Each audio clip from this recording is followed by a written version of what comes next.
These kids, Grimm and Penelope, are super fishy. Let's look at all of their coded messages.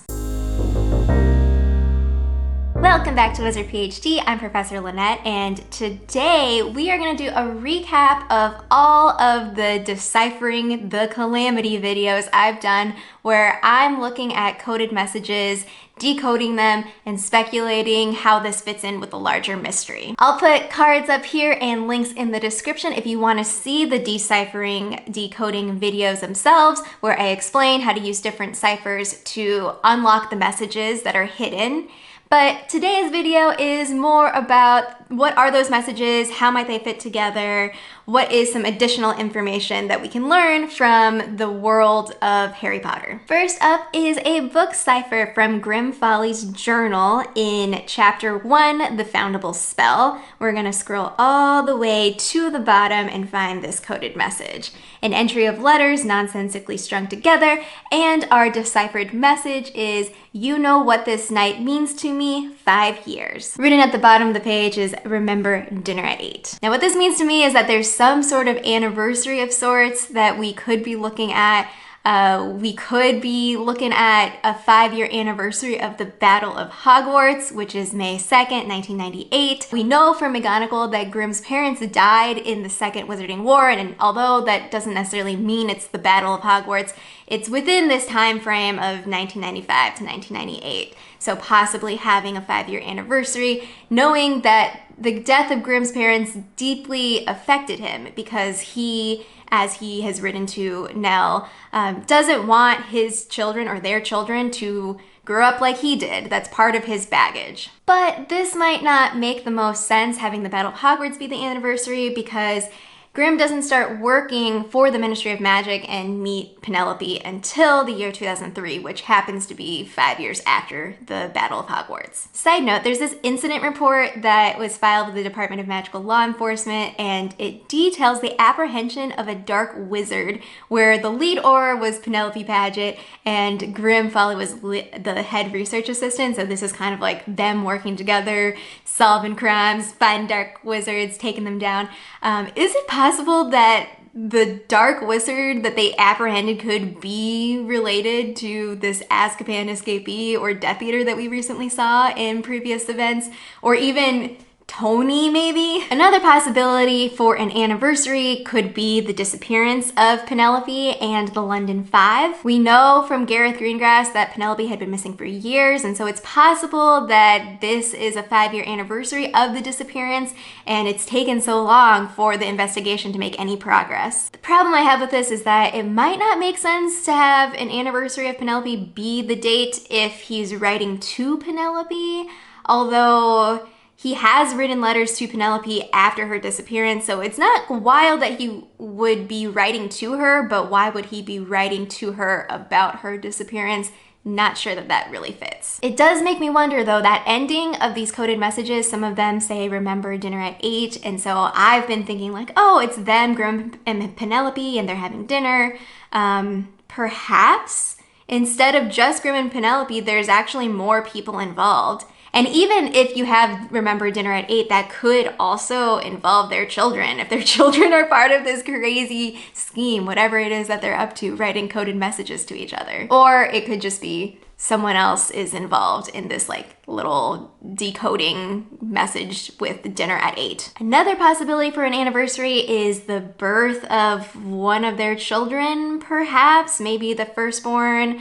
We don't know how old Addison and Melody are, and it actually could be another piece of their deep backstory. Perhaps they lost a child, and that's the anniversary that they are remembering. Again, Grimm puts a lot of weight in his family, so in another message, he writes to Nell, "I'm going to bring you home, Nell, even if it kills me. Our kids will not grow up like I did." I don't know, there's some sort of anniversary. If you have any other ideas for anniversaries 5 years from some date that Grimm would deem important, let me know what you think. Okay, this next one is a shift cipher where we're going backwards 8 from Grimm Folly's journal, The Foundable Spell, chapter 1. Now I couldn't trigger this one again in the mysteries, I couldn't find it, so if you have found it again, since finding it the first time. Let me know how you found it. The decoded message is, they're watching everything. I need to be more careful. And written at the bottom of the page is, remember dinner at 8, but this time dinner is capitalized,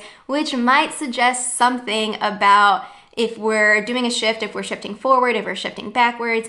The capitalization is there and it wasn't there in the previous message. It might mean something, it might be a typo, but we won't know until we have more codes to decode and see if there's a pattern. Okay, I'm gonna highlight some YouTube comments from my previous video because I was thinking that Grimm was talking to himself.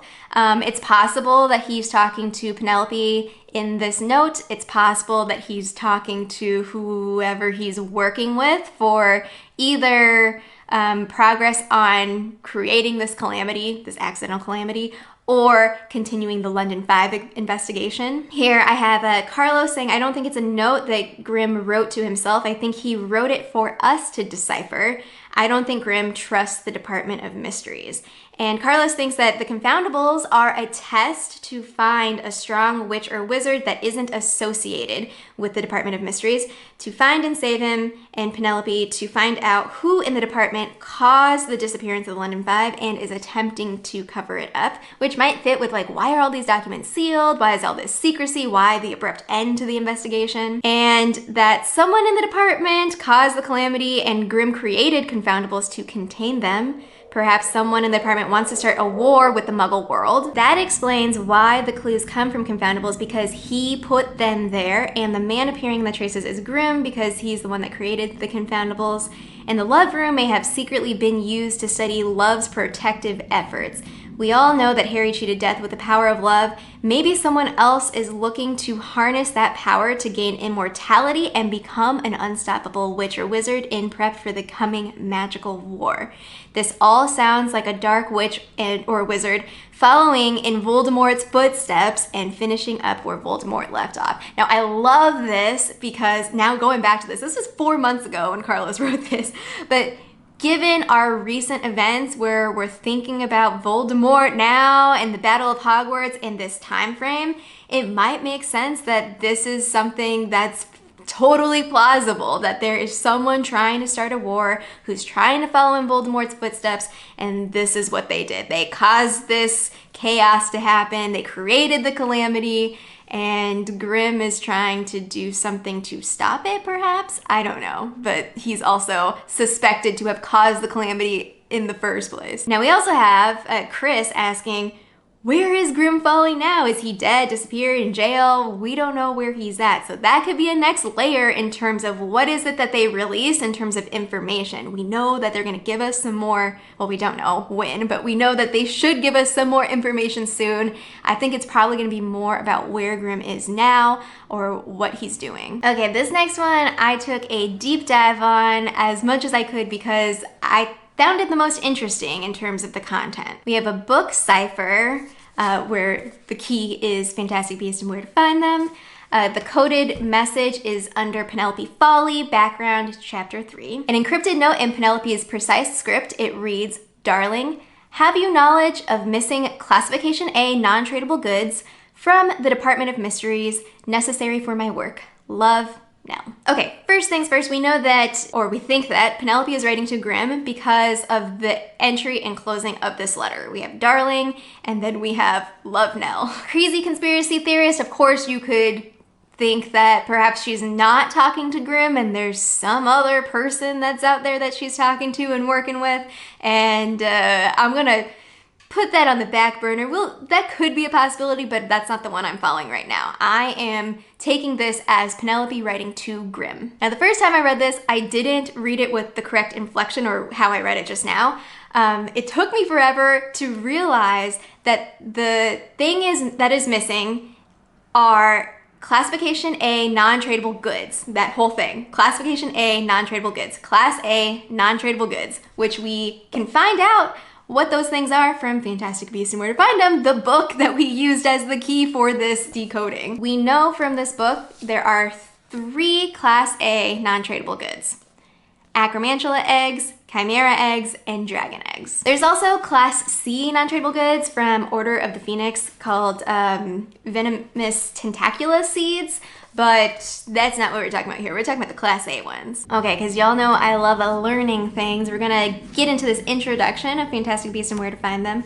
So in 1750, there was this clause, Clause 73, inserted into the International Statute of Wizarding Secrecy, where basically it says that each body will be responsible for the regulation and concealment of magical creatures so that the wizarding world is not exposed. Now, there are controls on selling and breeding, and this reduced the risk of exposing the wizarding world because there are severe penalties on breeding and the sale of young beasts. The Department of Regulation and Control of Magical Species keeps a watch on trade, and there's also a 1965 ban on experimental breeding. Now, that's not to say that people don't try. Just because it's illegal doesn't mean people don't try to create new species or try to smuggle or trade non-tradable goods, and that's what we're dealing with here. A, acromantula. Acromantula eggs are defined as Class A non-tradable goods by the Department of Regulation and Control of Magical Creatures, meaning that severe penalties are attached to their importation or sale. Same thing for chimera eggs, and for dragons, we have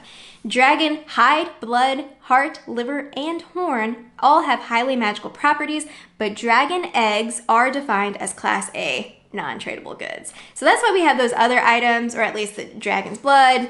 We're able to use and brew potions with that, but not for the eggs. Going back to the message, have you knowledge? If she's speaking to Grimm, why might Grimm have knowledge of this? Perhaps it's just even that he's heard from through the grapevine or other people he's worked with.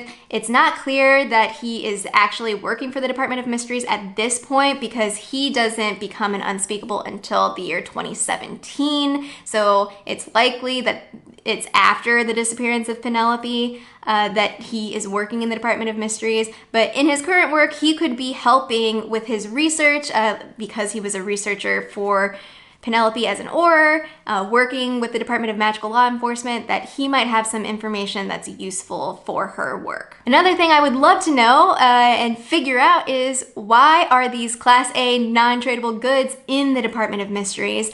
What is it about them that is being studied? Perhaps it might have to do with examining or trying to understand ancient magic, which I do have a video about, but in my research for ancient magic, I learned that magic is embedded or imbued in dragonhide. And so that's a possibility for if you're trying to understand the foundation or the nature of magic or how to extract it or work with it, you might want to study dragon hides, dragons, dragon eggs, just anything about dragons because they have highly magical properties in them. And finally, why is this directly related to Penelope's work? Well, we know that she's an Auror.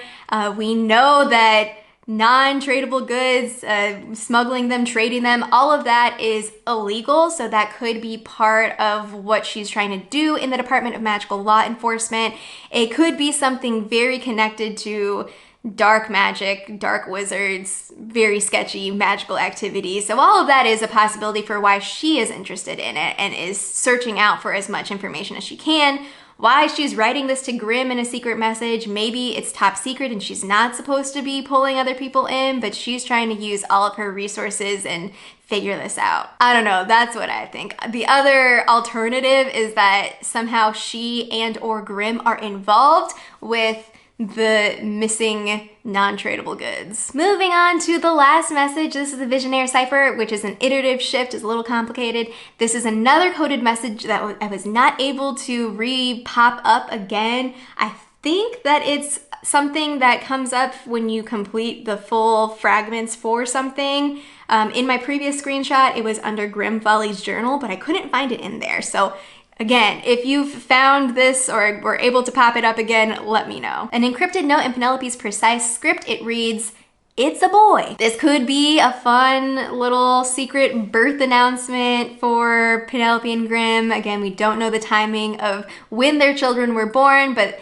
it seems that the secret note thing is their thing, so it wouldn't be surprising that they write a little cute note to each other, or Penelope's writing to him and is letting him know, hey, birth announcement, it's a boy. So it could be the birth announcement of their son Addison, me being silly. It could be an inside joke of when they successfully apprehended that dark wizard together. So if it's like, oh hey, it's a boy. Or is it that Penelope and Grimm are up to something and they are involved with those missing Class A non-tradable goods, and one of them might be an egg that hatches and it's a boy? It could be an acromantula, it could be a chimera, it could be dragon. It's a boy. That's the crazy conspiracy. But let's look at some comments of what other people think. So I have John, who thinks it's all Penelope. So in Note from Grimm, we see him tell Penelope that she is right, he should become an unspeakable. In Grimm's work shard 2, we hear from Harry that Penelope pushed him to get the job. Why does she want him to work in the department so bad? Why would the game bring it up twice or more if it wasn't an important clue? Point 3 is that in Skeleton Key, due to his job, Grimm gets a skeleton key that will allow him into very restricted areas. Also on that note, Gareth notes that wouldn't it be terrible if it got into the wrong hands?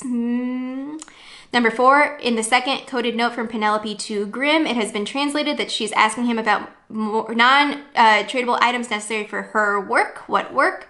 And 5, in Mystery Memo Shard 3 in Penelope's Broom, we see Grimm requested a port key to Prague when he could have easily apparated there, and that Penelope always traveled by broom because she did not like to apparate. And lastly, throughout the entire game, it is brought up how she was ambitious and he was meek. Obviously, with that dynamic, she could manipulate him, and how he wore her scarf every day and was totally and completely consumed by the loss of her shows how dependent he was on her. She obviously had a complete control over him.